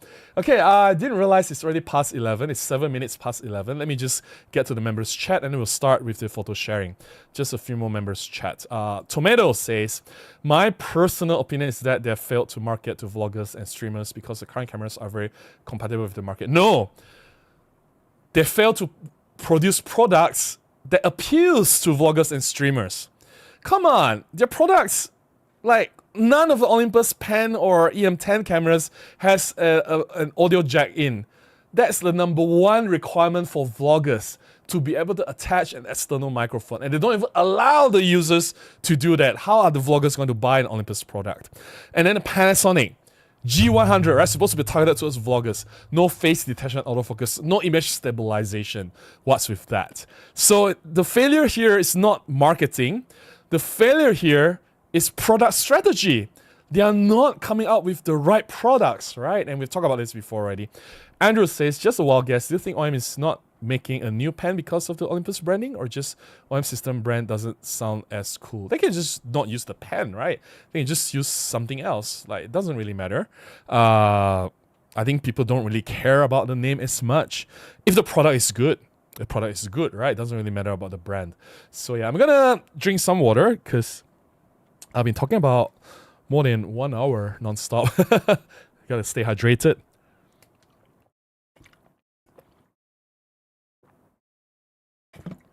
Do I still have coffee? Yes, I still have some coffee. Okay, so last Saturday, I went to an exhibition launch by local photographers. Basically, it was led by Grace Ho. You've seen Grace Ho before if you followed me for a while. I've been to some of her exhibitions. I've covered her exhibitions before. So she led a group of, I don't know how many photographers, 8 photographers. I don't know all of them, sorry. But she I wish she told me earlier. So the exhibition launch was on Saturday, 2 o'clock. She told me, or she contacted me on Friday evening, 7 o'clock. Hey, Robin, can I ask a favor? Do you mind covering the event for us tomorrow? I was like, why so last minute? Anyway, she's a great friend, so I don't mind helping her out. I just wish she gave me a little bit more notice, because I was out on Friday evening and I could only come home past midnight. I had to meet some friends and things like that. And coming home, looking at my camera options, the only camera that has a few batteries that are fully charged was my Nikon. My EM1 Mark II or the OM1, the batteries were not fully charged. And if I were to charge the batteries, it will take me more time and I will need to wake up in the middle of the night to swap the batteries if I were to charge my OM1 or EM1 Mark II batteries. And I can't use my EM1 Mark II batteries for OM1 because they are not compatible. I have to choose whether EM1 Mark II or OM1. Most likely, if I were to choose Micro Four Thirds, it will be EM1 Mark II because I'm more comfortable using the EM1 Mark II. And the batteries were not fully charged because I did a video the day before and I depleted the batteries filming my video, and I only managed to charge one, and one battery is not enough. So the only camera that I had with enough batteries to go without charging was Nikon Z5. So I brought my Nikon system with Vutrox 20 f2.8, Nikon 28 f2.8, Vutrox 50 f2, and TT Artisan 75 f2. So I went to the event, and this is the full coverage. Right, I'm going to talk about how I shoot. So I arrived at the event around 2 o'clock. Then just take some wide angle coverage, show the area, the location, establish the location. So this is an establishing shot, right? Nothing too fancy. Another few more wide angle shots to show the photographs on display. So this exhibition was of the photographs taken during their trip. A group of photographers went to Nepal, and they captured some beautiful photographs from Nepal, and they did an exhibition here. All right. So the exhibition is, the title is Touching Souls, Nepal. And part of the things that I have to shoot, or typically people will shoot, just document what's there. Some of these photographs may not be like, award-winning worthy, or, print worthy, or it may not be anything special, but they are there for a reason, and they're captured for a reason, right? Like, for example, the guest arriving, writing on the guest book, signing on the guest book. That is an actual thing that's happening. You just have to capture the photograph to document what has happened. And some of these shots may be boring, but as a photographer, if you are hired for the event, you need to capture those moments no matter how boring they are. Those are details, and your clients will appreciate that, right? And that's Grace, the leader for this particular exhibition. So she's signing the booklet for her guests. Autographs, of course. She's one of the exhibiting artists as well. And that's another moment that needs to be captured. Basically, the job of the photographer, an event photographer, is to document what happens, all the important documents. You will not be able to capture everything because you can't be everywhere, but you're supposed to be there to capture as much as possible. And all these details, they may be boring, they may look redundant, they may not mean anything to you personally or to anyone else, but to the exhibitors, to the clients, to the people that you shoot for, it's meaningful. For them, it serves a purpose, right? So just capture these moments. And capturing random moments of guests interacting with each other, having a chat, talking, mingling, capturing the crowd activity. That's part of the reason why this event is there, to draw a crowd, to bring the crowd for the launch so that they can enjoy the exhibition, they can see the exhibition. So the crowd interaction is very, very important as well. You'll see that I'm not talking so much about techniques here, I'm talking about what to shoot. And sometimes the biggest problem I notice in a lot of event photographers is that they don't know what to shoot. Yeah. Again, there's the booklet that's on sale, and a person purchased it and he's flipping through the booklet. Just capture that moment. There's nothing special about this photograph. I mean, honestly, this is not going to win any awards or competitions, right? But in this context, in this particular series, it adds value because the booklet is part of the exhibition and someone is actually looking at the booklet, and the photograph is the evidence. Grace interacting with guests, of course, the exhibitors, has to be the one speaking, and this moment has to be documented as well to capture all these interactions, all these moments. And these are some of the guests. On the left is Jessica. She's involved with Kuala Lumpur Photography Festival, so I'm going to see her this weekend. She's the one that invited me for the talk. Then in the middle, that's the ex-president of PSPJ, Photography Society of Petaling Jaya. That's Albert. Yep. So everyone mingling around, so some wide angle shots of the location. If you layers, there's people seated, people standing, and as well as the exhibition in the background on the walls, the photographs. So yeah, more interactions. That's Joseph and Arthur. That's the thing, right? Because the photography is such a small community. It's like I can almost recognize everyone in the room, and everyone almost knows me. So it's kind of weird.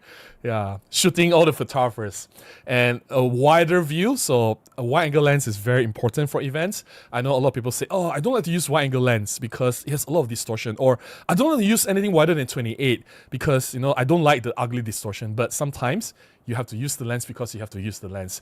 The other lenses just cannot do the same job. And in this case, you need an ultra wide angle lens to capture everything. This is 20 millimeters, just wide enough. I don't wish it to be any wider. I think 2018 would be just nice to capture this scene. You can see everything in the room. Yeah, you just need it. It's like some people say, oh, I don't like to use long lenses, but like, come on, if you are going to shoot from a distance, you are shooting a concert on a stage, like, are you seriously going to use your wide angle lens to cover that? Like, you know, certain lenses are designed for certain specific reasons and purposes, right? You use it for that specific reason. And if you don't need to use it, if you don't find a reason to use that lens, then fine, you don't need the lens. But in this situation, as an event photographer, I'm telling you, wide angle lens is necessary. You just need a wide angle lens. The VIP arrived. This is the ambassador of Nepal in Malaysia, and he was very kind to grace the event. So he was here to officiate the launch as well as to interact with everyone here, which is pretty cool. And the Nepal exhibition with the VIP ambassador from Nepal, which is pretty cool if you think about it. And that's Grace and Suiho, the leaders of the exhibition, greeting the ambassador from Nepal. And that's arrival. All right. If you notice, behind, on top of the head of the ambassador of Nepal, there's the videographer. So if there are some situations where you look at the angle that I'm shooting, right? Like for example, this angle, there's the reason why I didn't shoot from another angle is because if I go to that particular standing location, I'll be blocking the videographers. So I did not have all the best standing spots. I need to consider other photographers and videographers at work as well.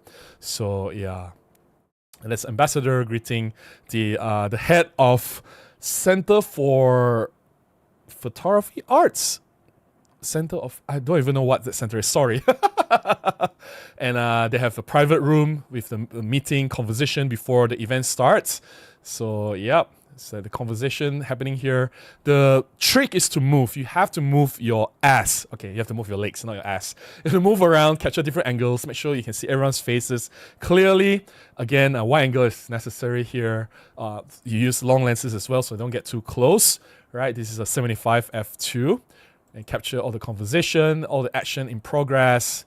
Right, this is a private discussion. So yeah. Capture a few moments here and there. Then Arif, the owner of the restaurant, joined the conversation as well, which is pretty cool.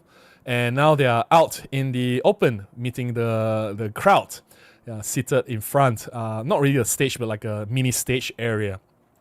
Okay, the MC is Grace Lee, a different Grace. She's also exhibiting. She's also a friend, and I'm very proud of her for exhibiting here. And also, she did a fantastic job being the MC for this event, Grace Lee, Dr. Grace. And here's the thing, like, you have to capture the person with the background, because the background is very important to tell the story that she's at this exhibition. The photographs tell you that she's at the exhibition, right? So you have the person, the subject, and the background for context. And of course, go close, always go as close as you can. Whether you want to use zoom lens or move your feet, no matter how, just freaking go close if you're shooting an event. You cannot capture everything from far away and the person is just a tiny dot in your screen. You have to feel the person in your frame. Right? And that's the ambassador, is giving his approval. And this is where I screw up. I did not do everything properly this time. Here's the thing. The brief was so... Remember I said Grace told me that the events... She asked me to shoot the event the night before at 7 o'clock. Remember that? And I only went there and she started briefing me about all these things that's happening. I was like, oh my god, there's too many things to remember. I wish she would have briefed me earlier before the event so I can mentally prepare myself. And when I was already there, I started shooting and she briefed me about all these things that's happening, lighting of the lanterns and everything. So there were 3 lanterns in the room. I pointed at the wrong lantern. And when I realized that it was the wrong lantern, the other lantern has lit up and I turned the camera here, it's too late. Like, I missed a lot of moments. Yes, I miss moments as well. As I mentioned, as a photographer, you cannot capture everything. And this is a situation where I wish I was briefed earlier so that I can either mentally prepare better, and if I know that I'm not able to do this, I will bring in another photographer. Sometimes you need more than one person. Like when there are multiple things happening at the same time, like for example, just now, I have to go into the VIP room and then the crowd is outside. I can't be in 2 places at the same time. Ideally, you need 2 photographers. One person in the VIP room, just capturing whatever the VIP and the important people are doing, and then another person capturing what's outside. Because the guest is important. Without the guest, there's no exhibition launch. The VIP is not the only important people. The guests are equally as important as well. So I wish there were, I brought in help, and I wish there were another photographer helping me. Then we would have a more complete coverage. And when this happens, at least I have a backup photographer that can capture the moment as well. So I missed this moment, and this was not properly captured. I'm like, oh, what was I doing? I apologize to Grace. I think she understood. Yeah, it was too last minute. I did not prepare enough, and preparation is everything, guys. If you are an event photographer, you need to know what's happening beforehand. You need to know every single details, and you need to mentally prepare and be ready before every single thing that happens so that you don't miss any moments, right? So yeah, and that's why they turn on the lights and we're like, oh, dang it, I missed. But then again, I think I always tell people that you'll miss shots, but how you react is very important. Don't react negatively. You miss it, you cannot capture everything, but make sure you don't miss other important shots. Stay positive, look forward to the next opportunity, to the next moment, and try to capture the best as you can for the rest of the shoot. Do not let that failure or that miss moment affect the rest of the shoot, right? That's very important. So mentally, it's a mental game, right? Being a photographer, it's much like any other sports. So Grace, speaking again, and capture a wider angle to capture her and the speakers seated at the front. Right. The first speaker for the day is Cyril. He's the head of Center of Photography Arts or something. I don't know. I could be wrong. So he's giving a speech. Again, like when there's hand gestures, when he's like doing something interesting, just click, click, click, click, click. Right.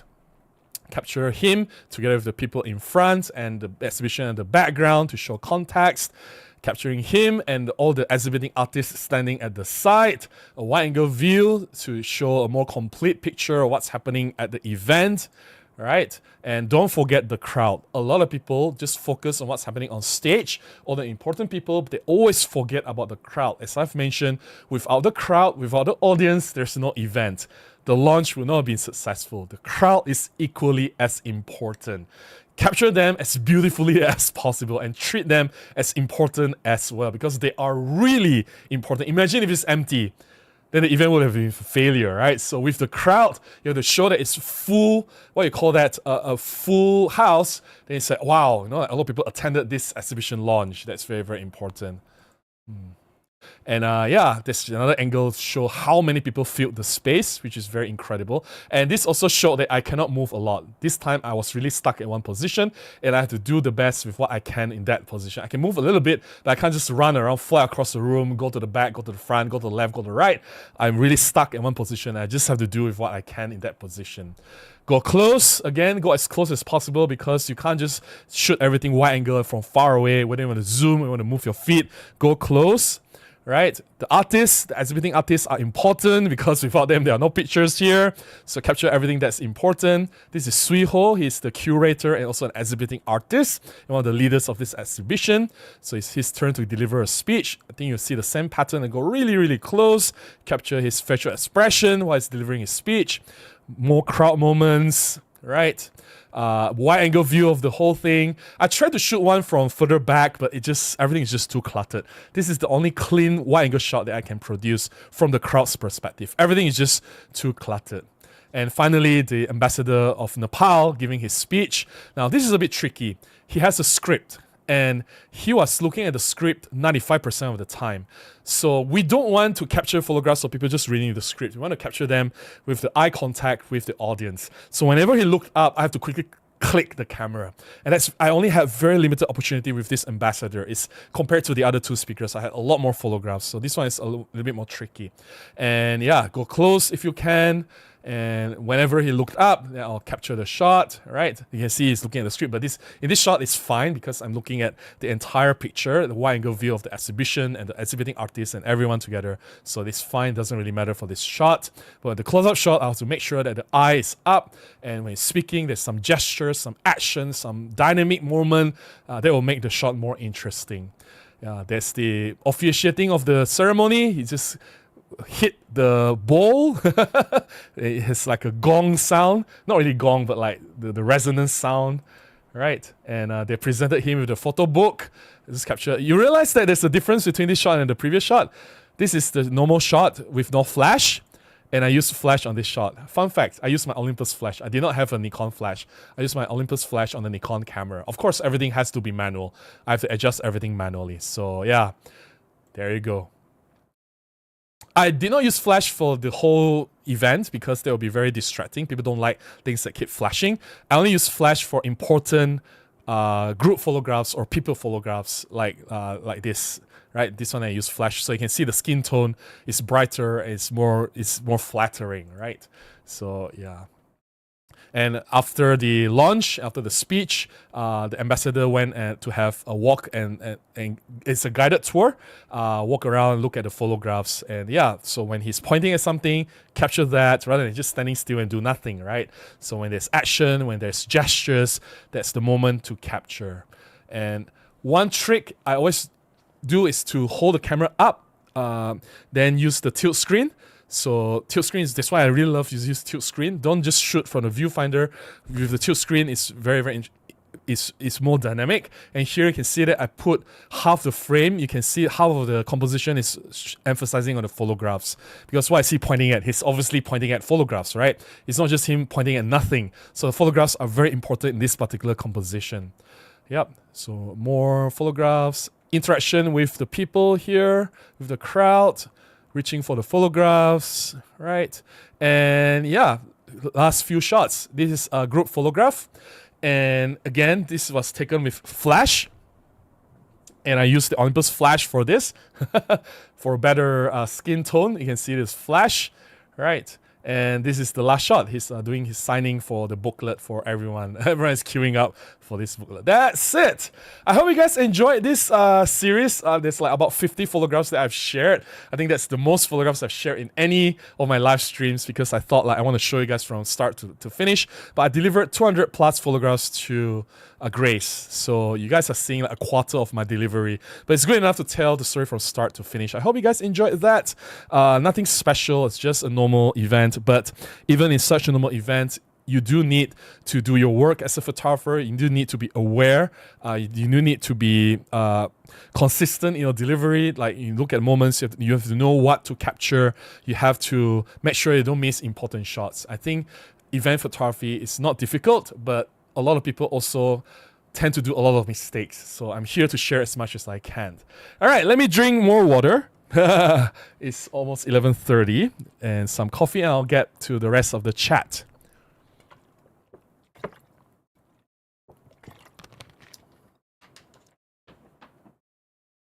Okay, as usual, I'll go to members first.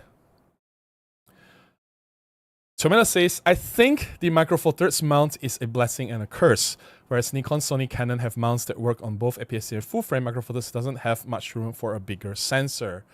Not necessary. I mean, if they have played the game right, I think Micro Four Thirds could have dominated the market. But then again, if we talk about the mistakes that Olympus, One System, and Panasonic did in the past, I'm not going to repeat all the mistakes here again. Andrew says, thanks for sharing your tips on event photography. Very insightful, and it proves I got lots to learn. The bowl of the Tibetan signing bowl. Nice. Singing bowl. Oh, Tibetan singing bowl. Okay, interesting. Thanks, Andrew. Appreciate the kind words. Yeah. I don't think the photos are anything exceptional. I think they are very normal event shots, but that's the thing about events. You are not there to capture exceptional shots or like award-winning shots. You're there to document. You have to slightly change the way you think, because when we take photographs, we want to take like very impactful photographs. But in event photography, you need to capture stories, you need to capture moments, you need to capture things that happen, right? Whatever that's in front of you, the details. And those things may not be wow or impressive or impactful or dramatic, right? A lot of these things are very normal, very mundane, but you still have to capture them anyway because it's part of the whole story of what you're documenting. So yeah. Anthony says, OM1 is a superior build quality over semi-priced full-frame cameras. Not really. I think the Z5 has better quality, not better, but similar quality to the OM1. Have you actually tried the cameras? Z5? Z8's build quality is actually quite good. OM1's quality is not even that top grade. If you want really high level quality, 1DX series. So in this case, I guess R3 or R1 Canon, that is quality. Or Nikon D4, D5, that is top quality.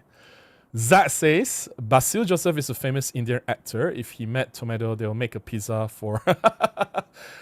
Robin, would you ever share pictures of your mom with us when you're ready? I've already shared the pictures. I guess you missed the photograph, yeah? Let me just give you the link since you're here. I've already shared the photographs of the memorial. It's in this particular video. I'm back. Share. Okay. Mom's memorial images. They were taken by my friend Jason Leo, who flew from KL, Kuala Lumpur to Kuching. So for Zach, you can check out this particular video if you have not done so. That's the photos. I also have a lot of photos of my mom there. A lot of photos, not just from the memorial, but when the last moments when I was with her before she died. That particular video was very personal, and it wasn't easy for me to make. Bam Bam Bam says, Ricoh GR is only APS-C and it's stunning. Yeah, because it's small, right? People like something small. Yeah. Your APS-C should be okay as well. And the thing is, APS-C sensor and micro four thirds is not that much different, right? It's only 20-30% larger. And in terms of image quality, it's only slightly better than micro four thirds. It's not that much better. And to me, honestly, any difference there is, any improvement is negligible. If I want the difference I can make, like a huge impact, right? I'll just go full frame. Then you can really see a big difference. Man Assess says, thanks for sharing, Robin. Micro Four Thirds Lumix GX9 for me is enough. Just think again when Lumix will make a new update for that camera. Good luck with that. I think Panasonic, I don't even know what they're doing at the moment, seriously. Robin says, yes, there's a small camera chick cam resurgence, like people wanted to grab my GM5. But GM5 is a specialized camera. It's not a compact point and shoot camera, right? GM5 is a micro four thirds interchangeable lens camera. The GR series camera from Ricoh and the X100 series from Fuji is even more simplified than the GM5. GM5 is more complex because you can change lens. So it's an advanced camera. Oli says, why people advocate for cheap cameras? The used market and phones are saturating the cheap entry-level camera. They need to keep focus on high-end flagships because not everyone can afford high-end flagships. If you have the money, good for you, but there's people who can't afford it. That's the reality, right? So are you saying that those people who can't afford to buy $2,000 camera shouldn't be buying a $1,000 camera? Robin says, maybe partner with Xiaomi. What can Xiaomi bring to the table? Jan says, maybe they should have joined the L mount alliance. Then they will die together. Like, why? L alliance mount is doing so poorly. Like, they might be just losing money. They're doing worse than micro four thirds. All Day 3004 says, hey Robin, what do you think of the next OM lens will be? I'm hoping 35-100 f2.8 or even f2. That will be groundbreaking. But 35-100 f2.8 is already available. Why would they want to do that? Panasonic has the 35-100 f2.8. Like f2 maybe, but I don't see the point if they can do, let's say 50 to 200 f2 to 2.8. That will be groundbreaking. Or 50 to 150, 40 to 150 f2. That will be groundbreaking. Jen says, I talked the other about the problems of ARM system, mainly being way behind in video quality, big problems in bitrate and quality, being behind every other major manufacturer. Yep, definitely. Guess what? He replied, the video was the highest quality and that OM system was superior. Same arrogance and propensity, they haven't changed. Yeah, I think it's no secret, right? We all know that OM digital solutions, when it comes to video, they are way behind. So yeah. Thomas says, my Canon 70D's batteries would last for days because I needed to recharge. My EM1 Mark III, on the other hand, I'm lucky if one lasts a full day. And in the world of mirrorless cameras, the EM1 Mark III's battery is actually pretty impressive compared to what, at that time, what Sony is doing with the A7 series. I think it can easily last 3 times or 5 times longer than the Sony's batteries. I mean, if you have played with any Sony cameras or even Fuji cameras before, Fuji cameras batteries, they don't last very long. GG Wildlife says, you capture your friend's exhibition really well and you told the story for sure and not boring in my eyes. Thank you so much for that. Appreciate the kind words. Mr. Joe Black says, I thought USB-C direct charge batteries for my EM5 Mark I. Okay. USB-C direct charge batteries. But it'll take like 3 hours to charge, right? One battery is not enough. For an event, I need 3 batteries, at least 4 just in case. Right? Depending on how you shoot. I capture thousands and thousands of shots. Within 1 hour, I capture more than 1,000 images already. So yeah. Man says, nice event documentary, Robin. Thank you so much, man. I appreciate that. That's right. Capture another and make it better. Experience like that is important for next event. Yes, that's true. That's true. Thomas says, missing shots moments is why I never got into wedding photography. Bridezilla scare me and the expectations are way too high for someone's most important day of their life. Not worth the stress. I think it's managing expectations is also part of the skill that you need to have when you talk to the clients. You need to tell them what you can and cannot do, and need to tell them some possibilities of missing the shots. There's some things that can be salvaged. Like for example, if you miss the ring shot for whatever reason, you can just say, hey, please do that again. I need a better shot. I want to, or you don't tell them, I missed the shot. Don't be so honest. Say, I want to capture from another angle. Can we position this way? This will look much better. I'm sure they'll oblige because it's once in a lifetime thing, right? There's some things that you can ask them to repeat or redo for you to get a better shot or to capture the shot that you have missed. So there are ways to manage that. And usually for important events like weddings, usually we don't shoot solo. It's not just one person. You have 2 to 3 photographers, like one main photographer and 2 other photographers, 1 or 2 other photographers to help out. Second and third shooter. So, like you can assign them to do things at other places so you can just focus on certain things that you need to do, right? So chances of missing is quite low, but you still will miss. We are human. We can make mistakes. And this is why managing expectations is very, very, very important. Ray says, I have a wedding in exactly 1 month. Really hoping I don't miss too many shots. Oh, you mean a wedding job? Don't worry. You do well. You will do well. And if it's your first wedding job, I guess my advice is just be yourself. Just do your best. Because you will make mistakes. You will miss some things. And you can't learn or you can't improve until you make those mistakes. So don't stress out too much. Don't think too much. Just do it. And I'm sure clients will love the shots anyway, right? So just do it. ODA 3004 says, what body you use for the event again? Nikon Z5. Yes, Nikon Z5. Correct, GG Wildlife.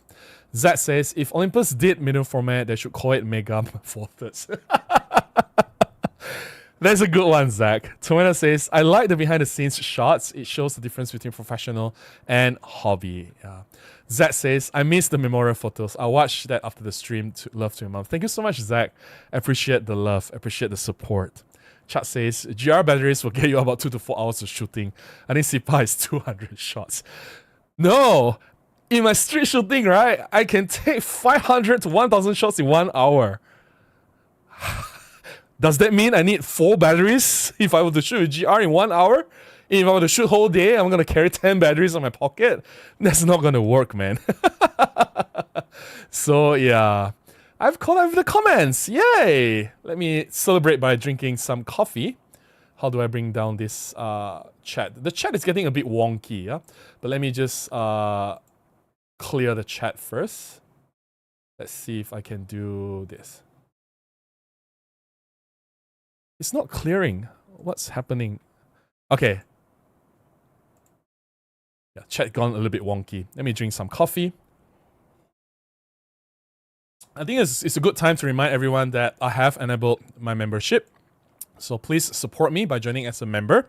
And being a member, you do get some perks with just the price of a cup of coffee.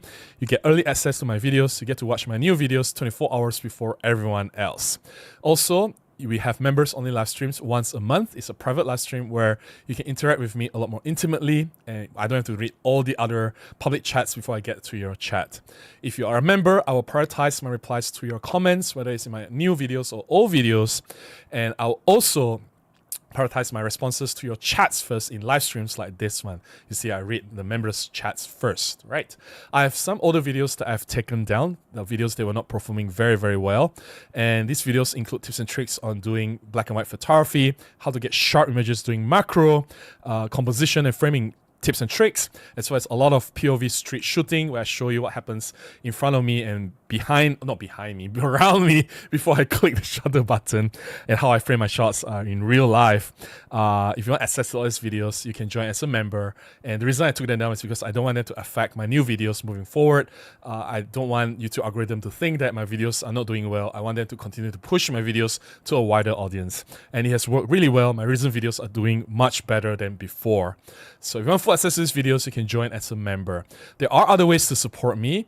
If you don't want to join as a member, you can buy me a cup of coffee using this link, buymecoffee.com, or you can contribute directly to my PayPal, or you can buy from my affiliate links from Amazon or B&H. All the links in the description below on how you can do them.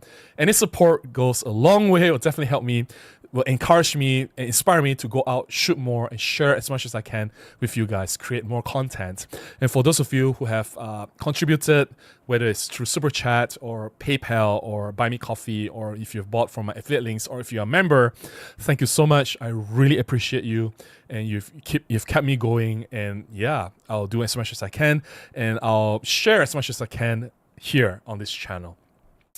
Okay. Tomato says, I like the behind the scenes shots. It shows difference. We talked about this already. G3 Habitat says, OM system needs to stop nerfing themselves. OM3 could have had more legs if it included a micro SD card for dual slots like ZF. Yeah, but I think the the dual card slots is not like a deal breaker for OM3, right? I think the issue is that the price is asking for too much, and the camera itself could have been slightly smaller, and I think, yeah, it's just, the price is just too much. That's the biggest issue. Gen3 Ultimate says, just like what, make a camera that we want. How hard is that? Yeah, it's not like we don't give them feedback, right? We have been giving them a lot of feedback, a lot of our complaints, a lot of our issues or grievances, and it's like they don't listen. And I think that's the number one mistake that a lot of camera companies do. And if they really listen to the customers, things would have gotten better. And I think that's the reason why Sony is doing so well, because they do listen. And they may not be perfect. They are not a camera making company. That's why they don't have the ego to start with, right? Oh, we have certain ways of doing things. We're not going to change this way because this is the right way. We've been doing this for the past 100 years, right? But Sony never started as a camera company. So they were more open and willing to take in feedback and suggestions from the customers. They're saying, oh, we need better autofocus. Oh, we need better image sensor with better dynamic range. They will really improve our experience in this and that. Or we need faster this, faster that. We need this and that. So that's why they put in all the components, even to a point where they say, oh, look at what Olympus is doing. They have image stabilization. I wish Sony has image stabilization as well. They included the 5-axis image stabilization. Yeah, it's not as good as Olympus OM Systems 5-axis image stabilization, but they listen.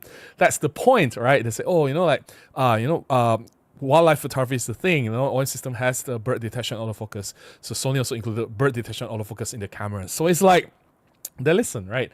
So I wish like OM system and Panasonic, they listen to the customers. Like the fact that it took them so long to include USB-C in OM5 Mark II. There was EM5 Mark III, then OM5, like use micro USB, shows that they don't listen, right? And the fact that all the years, this is not OM Systems' fault, but Olympus' fault, where the EPL 7, 8, 9, 10, EM10, EM10 Mark 1, Mark 2, Mark 3, Mark 4, all these cameras don't have a microphone jack an audio in for an external microphone. The fact that they don't even include this shows that they don't care about what the customer wants. It's just very, very, very frustrating. Yeah. GTM3 that says, obviously you finished the shoot. Glow to us about how shooting the Z5 was, but a Nikon fanboy here. I did not say anything. I mean, I could have gotten the same results with my Olympus camera. I mentioned in earlier before I started the photo sharing. The reason I chose the Z5 for this particular case was because I went home very late at night. I was given a very late notice about the shoot, and the only camera that has batteries that's fully charged, I have 4 batteries for the Nikon Z5, they're all fully charged, it's Nikon Z5. My EM1 Mark II and OM1, all the batteries are almost flat because I did a live stream with OM1 and an EM1 Mark II. I did a video before, and after that I did not charge the batteries.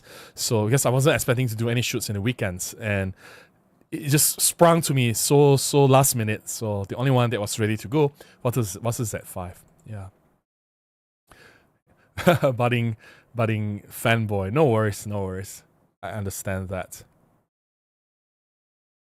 Thomas says, thoughts on the rumor that EM10 or potential OM10 refresh might be cancelled?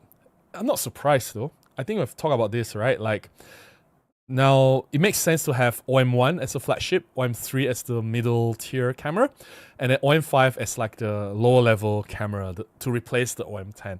It seems like that's what they are doing. That's why they remove the FLM3 flash compatibility. They remove a lot of things like the grip, external grip compatibility as well. There are a lot of things that are being removed from the OM5. Is being made OM5 Mark II is being made a lot simpler. It's as if that camera is being used to be the next OM10 series camera, and it's using the same internals, like same image sensor and same specifications as the EM5 Mark III and OM5. So yeah, makes sense, right? And if you think about it, if that is to replace the EM10 series, it's actually an upgrade if you think about it that way. But then again, the price is also a lot more expensive, right? But then again, now you can't expect anything to be cheap with all the tariffs from the US and all the price inflation in the world. Even with all the US tariffs, there's inflation, everything is just more expensive these days, right? Gigi Walaf says, do you think Taylor Swift owning the EM10 Mark IV will help anything? No. Taylor Swift's fans are not photographers, and they may be getting into the craze, like, okay, everyone, oh, they saw Taylor Swift having the camera. Okay, I just want that as well. They'll buy the camera, but then again, it's like, what?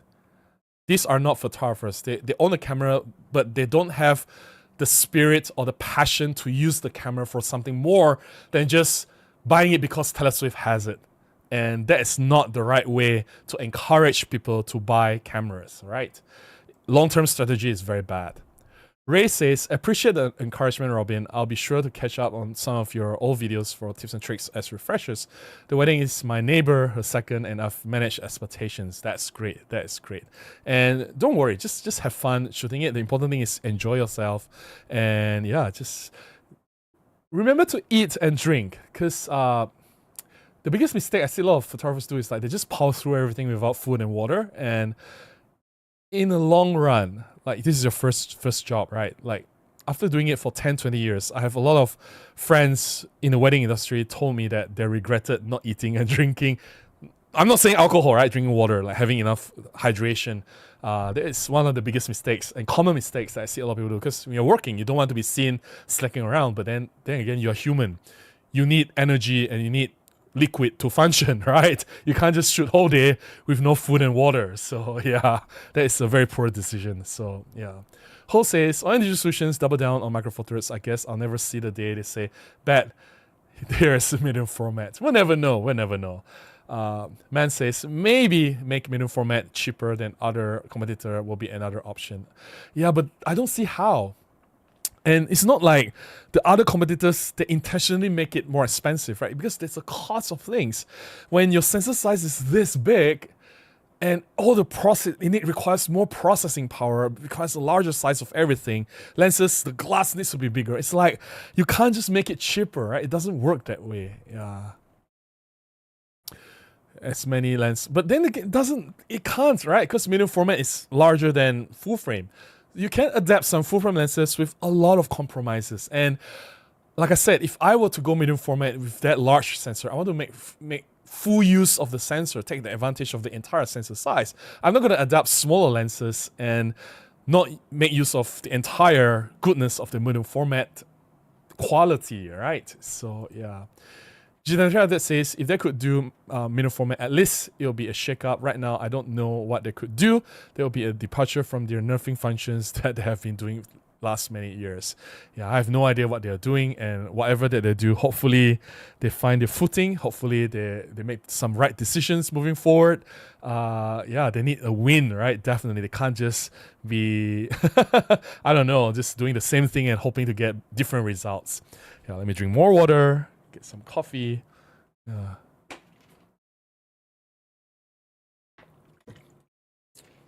I honestly don't know, Jitan Habitat, about why they're selling. Let me drink my coffee first.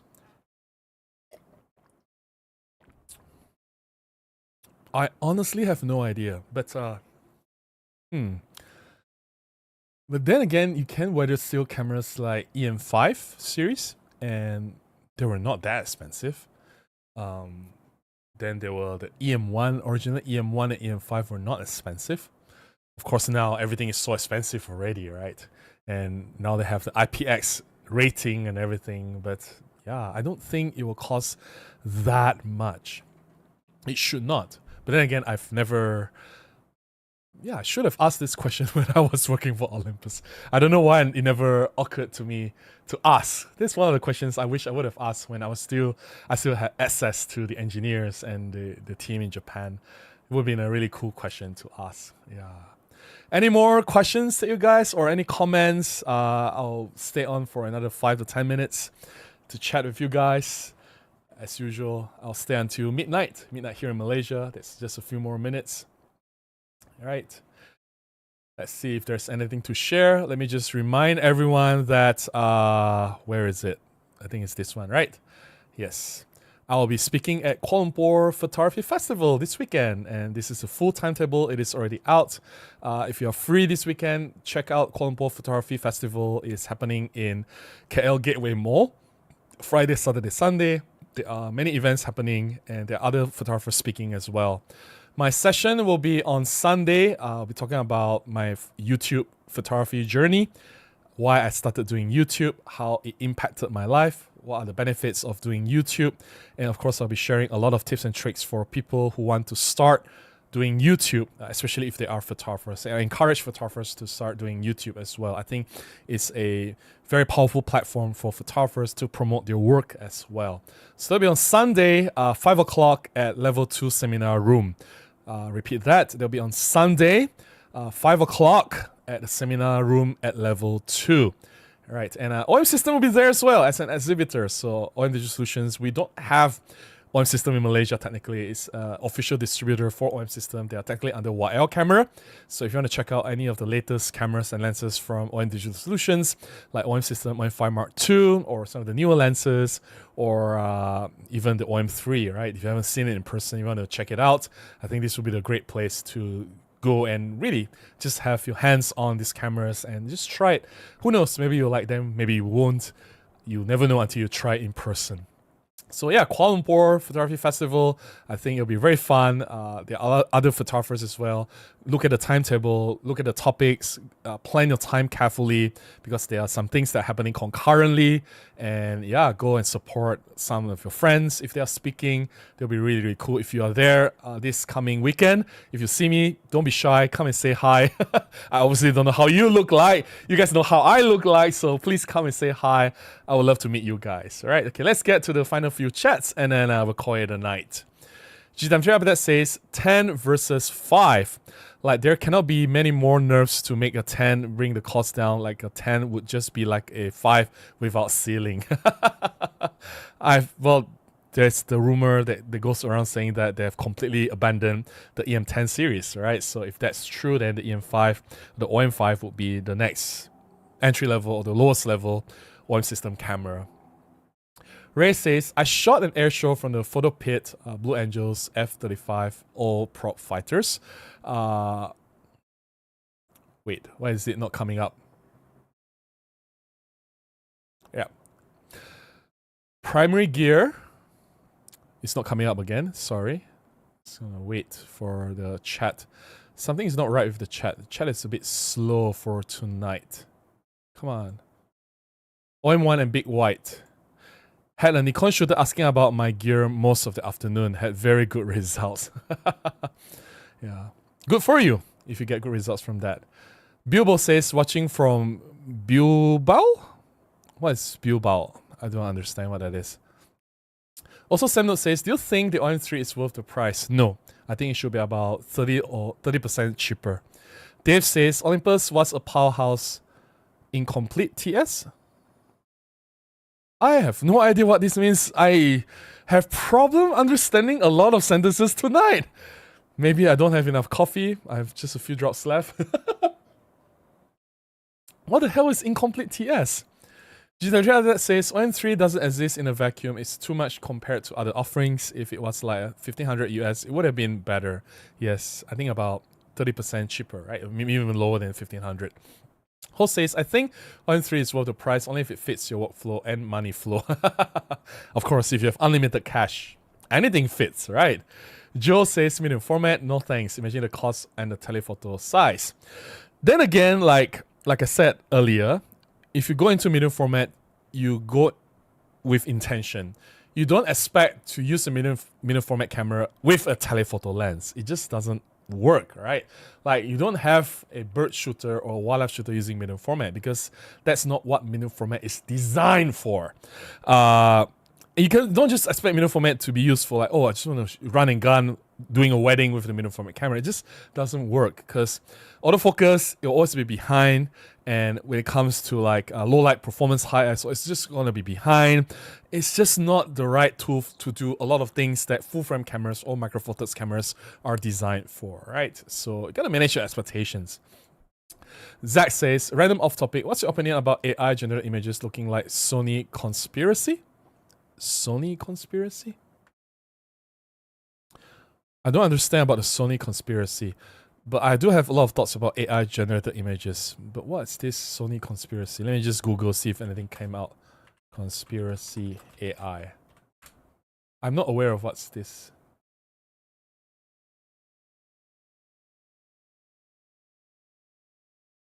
So Sony cracks down on unauthorized AI training.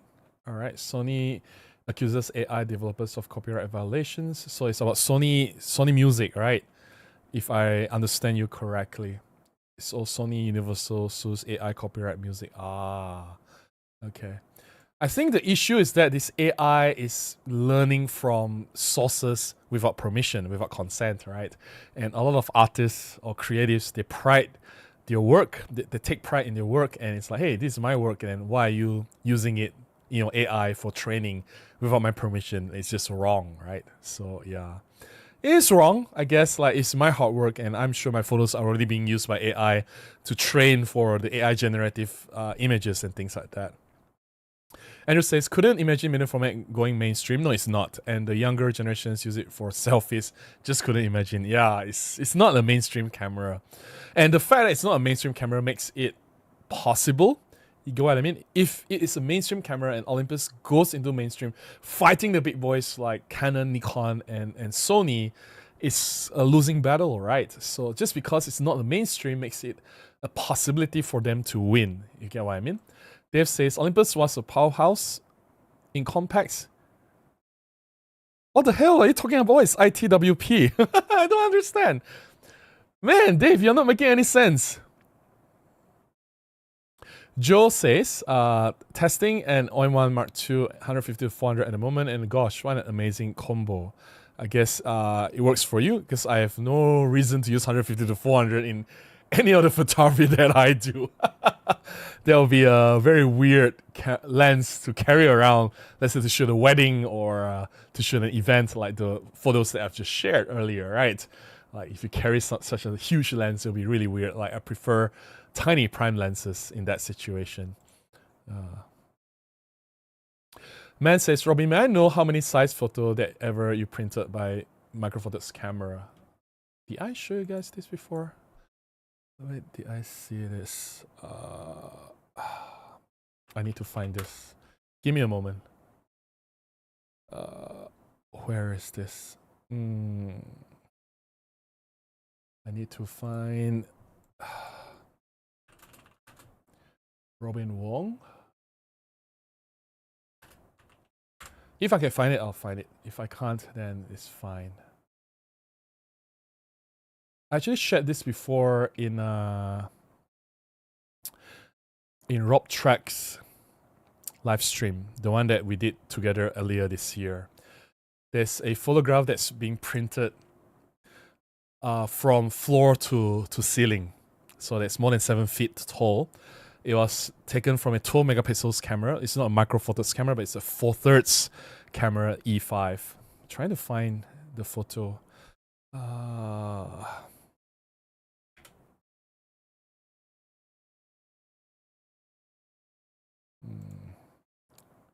Aha! I found it. Let's see if I can save it. Okay, give me a moment. On there already. Okay. Windows screen. If you guys can see this. There! That's the largest of my print. Then that's me standing. Fun fact, this is an the Olympus office that I work at from 2013 to 2017. Not the only office. This is the first office. We moved office sometime in 2015, I think.